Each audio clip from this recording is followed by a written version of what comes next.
Hello everyone, welcome to our channel. जैसा कि आपने देखा ही होगा, फ्राइडे का मार्केट थोड़ा अच्छा नहीं दिख रहा था। मार्केट अभी नीचे आ रहा है और कुछ साइंस ऐसे भी दिख रहे हैं कि लग रहा है कि मार्केट और नीचे आ सकता है। तो चलिए सबसे पहले चार्ट्स को ही देख लेते हैं। निफ्टी 50 के चार्ट में हम देख रहे हैं मार्केट ऑलरेडी गैप डाउन होकर खुला था और भी नीचे गया। और यहाँ पे एक और चीज़ हम देख रहे हैं, हमें एक नेगेटिव डाइवर्जेंस दिख रहा है। देखिए यहाँ पे प्राइस तो ऊपर की तरफ जा रहा था लेकिन आरएसआई नीचे की तरफ आ रहा था। तो यहाँ पे ये थोड़ा नेगेटिव हमको दिख रहा है। और निफ्टी स्मॉल कैप में भी हमें एक सिमिलर स्ट्रक्चर दिख रहा है, यहाँ पे नेगेटिव डाइवर्जेंस। और मिड कैप में भी प्राइस नीचे आया है। सो फिलहाल मार्केट का जो कंडीशन है, इस कंडीशन में मुझे लग रहा है हमें अलर्ट रहना चाहिए। ऐसा ज़रूरी नहीं कि फॉल आए है, क्योंकि बहुत टाइम से ऐसा हो रहा है, जब भी थोड़ा सा फॉल आता है मार्केट में, उससे तुरंत बाद एक अच्छी रिकवरी भी देखने को मिल जाती है। सो ज़रूरी नहीं कि ये फॉल आए ही, लेकिन ये भी पॉइंट है कि मार्केट में अभी वैसा कुछ रिकवरी का साइन दिख नहीं रहा है। तो थोड़ा सा अलर्ट रहें और कोशिश करें कि अपने पोजीशन को लाइट रखने की। और ऐसे मार्केट में हमें ऐसा अपॉर्चुनिटी ढूंढने चाहिए जिनमें हमें कम से कम लॉस हो। मतलब ऐसे स्टॉक्स जो अभी काफ़ी नीचे हैं और उनमें हमें बॉटम आउट के साइंस दिख रहे हैं। ऐसे में क्या होगा, मान लीजिए कोई स्टॉक बहुत ज़्यादा ऊपर है, ऑलरेडी प्रॉफिट बना के दे रहा है, वैसे स्टॉक में प्रॉफिट बुकिंग आने के चांसेस ज़्यादा हैं। लेकिन जो स्टॉक ऑलरेडी नीचे है, उस स्टॉक्स में फॉल का चांसेस भी कम रहता है। और क्योंकि ऑलरेडी बॉटम आउट हो चुका रहता है, उसमें अपमूव के चांसेस भी ज़्यादा रहते हैं। ऐसे ही एक स्टॉक हमने डिस्कस किया था हमारे स्टॉक ऑफ द वीक में भी। तो अगर आपने वो वीडियो को नहीं देखा है, उसको भी चेकआउट कर लीजिएगा। काफ़ी अच्छा स्टॉक है, ऑलरेडी उसमें भी बॉटम आउट हो गया है और अपमूव के चांसेस बहुत अच्छे दिख रहे हैं। तो उसका लिंक आपको इस वीडियो के डिस्क्रिप्शन बॉक्स में मिल जाएगा, प्लीज़ चेकआउट कर लीजिएगा। आज भी हम वैसे ही कुछ स्टॉक्स को डिस्कस करेंगे जिनमें ऑलरेडी बॉटम बन चुका है और स्टॉक में अपमूव के चांसेस अच्छे दिख रहे हैं। लेकिन ज़रूरी नहीं हम डिस्कस कर रहे हैं तो स्टॉक में तुरंत ही जाके मंडे को बाय करना है। ये स्टॉक्स को आप अपने वॉच लिस्ट में रखिए और जैसे ही मार्केट खुलता है मंडे का, आप प्राइस एक्शन को ट्रैक कीजिए। देखिए मार्केट का क्या हाल है, क्या चल रहा है मार्केट में, कैसे मूवमेंट करने का कोशिश कर रहा है मार्केट, उसको देख के ही आप अपना ट्रेड प्लान करें। क्योंकि ग्लोबली काफ़ी सारे मार्केट अभी अच्छे परफॉर्म नहीं कर रहे हैं, तो मंडे का सिचुएशन और थोड़ा ख़राब हो सकता है, उसके लिए हमें प्रिपेयर्ड रहना है। चलिए अभी बात कर लेते हैं हमारे आज के स्टॉक्स के बारे में। पहला स्टॉक है हिरनबा इंडस्ट्रीज़।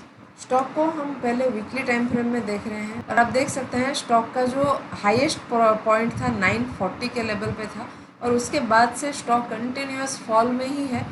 और इस लेवल पे आप नोटिस कर सकते हैं यहाँ पे एक बेस बनाया है और स्टॉक अभी भी इसी लेवल पे रेजिस्टेंस फेस कर रहा है।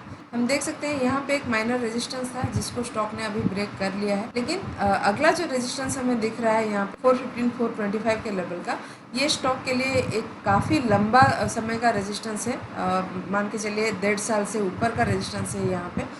तो इस लेवल से जब स्टॉक में एक प्रॉपर ब्रेकआउट मिलेगा तभी यहाँ पे एक ट्रेड प्लान कर सकते हैं। डेली टाइम फ्रेम में अगर हम नोटिस करेंगे तो स्टॉक में ऑलरेडी हमारा जो ट्रेड है वो एक्टिवेट हो गया लग रहा है, क्योंकि ये जो लेवल था यहाँ पे 384 385 का, इस लेवल पे स्टॉक में इस लेवल से ब्रेकआउट होने के बाद स्टॉक अभी रिटेस्ट के लेवल पर ट्रेड कर रहा है। लेकिन मेरे हिसाब से स्टॉक मोमेंटम तभी पकड़ेगा, ये जो मेजर रेजिस्टेंस है हमारा, इसको स्टॉक प्रॉपरली ब्रेकआउट करेगा और फिर यहाँ पे ब्रेकआउट को सस्टेन करेगा। तो इसको नज़र में रखिए और जैसे ही स्टॉक में ये 425 के लेवल से एक प्रॉपर ब्रेकआउट हमें मिलता है और स्टॉक ब्रेकआउट को सस्टेन करता है, तभी यहाँ पे एक ट्रेड हम प्लान कर सकते हैं। और यहाँ से ब्रेकआउट के बाद मान लीजिए स्टॉक इस लेवल से ब्रेकआउट करके यहाँ पे रिटेस्ट करके फिर अपमूव करना चालू करता है, तो हमें काफ़ी अच्छे यहाँ पे अपमूव मिल सकते हैं। अगर मैं इसको मेज़र करूँ तो रेजिस्टेंस के लेवल से करीब 100% से ज़्यादा का 120% का यहाँ पे अपमूव हमें मिल सकता है। चलिए नेक्स्ट स्टॉक में चलेंगे, अनुपम रसायन। ये भी केमिकल सेक्टर का स्टॉक है। हमारा हिरनबा इंडस्ट्रीज़ भी केमिकल सेक्टर का स्टॉक था और आपने देखा ही होगा केमिकल सेक्टर में काफ़ी सारे स्टॉक में अभी बॉटम आउट ऑलरेडी हो चुका है। तो ये स्टॉक्स को ध्यान में रखें। ये स्टॉक को हम डेली टाइम फ्रेम में देख रहे हैं और आप देख सकते हैं ये स्टॉक भी काफ़ी फॉल में हमें मिल रहा है। और अगर यहाँ पे अगर हम देखें इस लेवल पे 790 800 का ये जो लेवल है ये स्टॉक के लिए रेजिस्टेंस है। अभी स्टॉक ने इस 800 के लेवल से कोशिश तो किया था यहाँ से ब्रेकआउट करने का, लेकिन हुआ नहीं, प्रॉफिट बुकिंग हो गया था।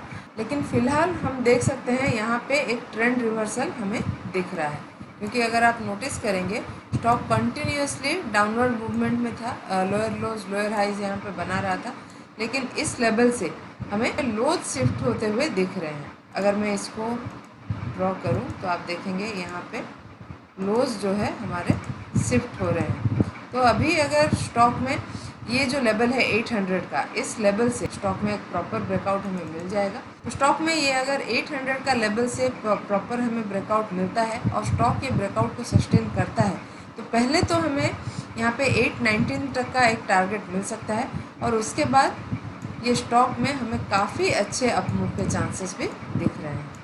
नेक्स्ट स्टॉक है नाइका। स्टॉक को हम पहले वीकली टाइम फ्रेम में देख रहे हैं और आप देख सकते हैं स्टॉक में शुरुआत में ही थोड़ा सा अपमूव आया था, लेकिन उसके बाद से कंटिन्यूसली स्टॉक यहाँ पे डाउनवर्ड मूवमेंट कर रहा था, और ये फॉल के बाद यहाँ पे बॉटम लगा 116 के लेवल पे, और उसके बाद से हम देख सकते हैं स्टॉक कंटिन्यूसली अभी हायर हाइज और हायर लोज बना रहा है। तो इस प्लेस पे आप देख सकते हैं कंटिन्यूसली हमें हायर लोज मिल रहे हैं और ये हायर हाइज बन रहे हैं।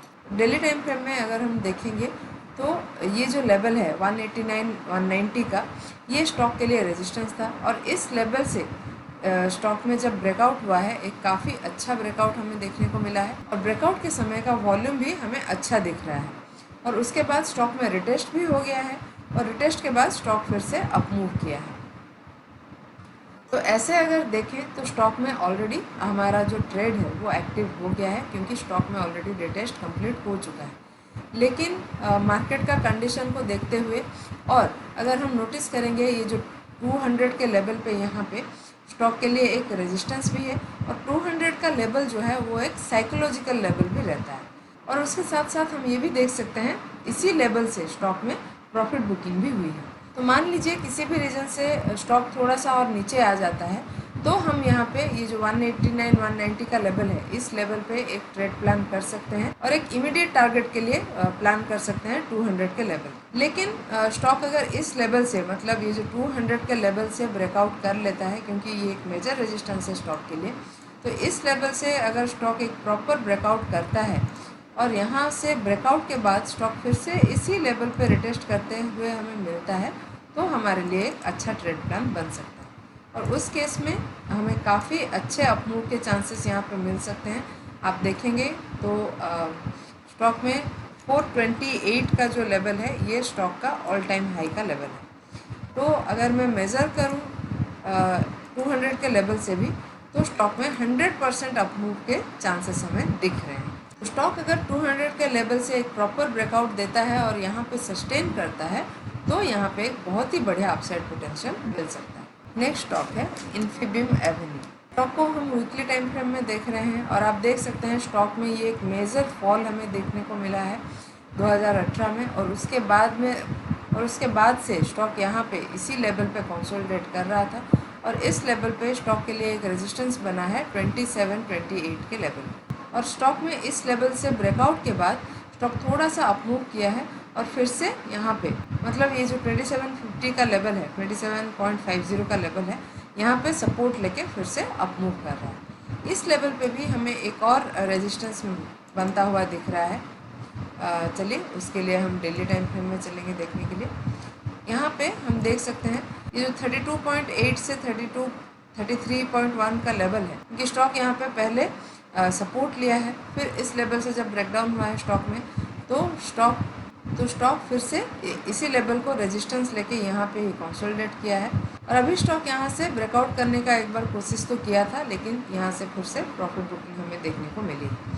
हम देख सकते हैं इस बीच वॉल्यूम एक्यूमुलेशन थोड़ा हो रहा है, तो स्टॉक अगर ये 33.5 का हाई ब्रेक कर लेता है प्रॉपरली, तो यहाँ पे एक ट्रेड प्लान हम कर सकते हैं, और हम 42.5 के लिए हमारा पहला टारगेट प्लान कर सकते हैं।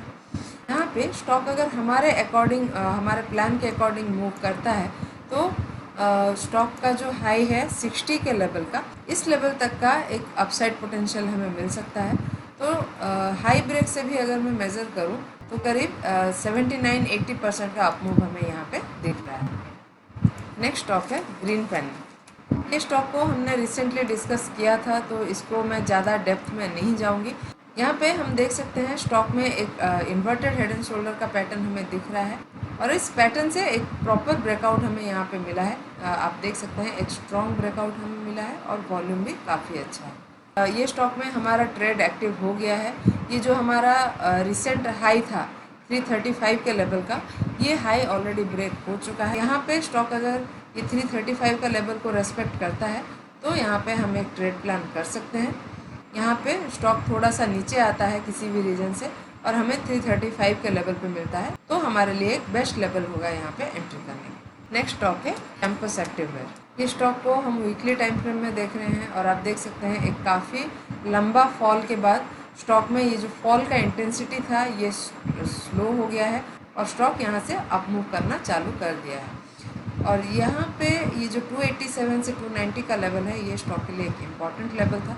यहाँ पे स्टॉक ने पहले सपोर्ट लिया है, इस लेवल पे भी सपोर्ट लिया है और यहाँ से ब्रेकडाउन के बाद स्टॉक ने इस लेवल को रेजिस्टेंस लिया है काफ़ी बार और अभी इस लेवल से स्टॉक में हमें ब्रेकआउट देखने को मिल रहा है। तो यहाँ पे बाई चांस हमें स्टॉक मिल जाता है 290, 289, 290 के लेवल पे, तो हमारे लिए एक बहुत अच्छा लेवल रहेगा एंट्री करने का और इसमें भी हमें काफ़ी अच्छे अपसाइड पोटेंशियल मिल सकते हैं। इसका अगर मैं हाई को मार्क करूं तो वो 639 के लेवल पे, तो मेज़र करने से ये जो अपसाइड पोटेंशियल हमें दिख रहा है ये करीब 115-117% का अपसाइड पोटेंशियल दिख रहा है।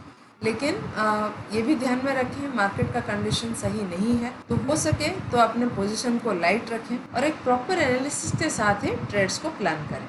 आपको हमारा आज का एनालिसिस कैसा लगा हमें कमेंट में लिख के ज़रूर बताइएगा और अगर पसंद आया हो तो वीडियो को लाइक और चैनल को सब्सक्राइब करना बिल्कुल मत भूलिएगा। ऐसे ही और टेक्निकल एनालिसिस के साथ मिलते हैं अगले वीडियो में।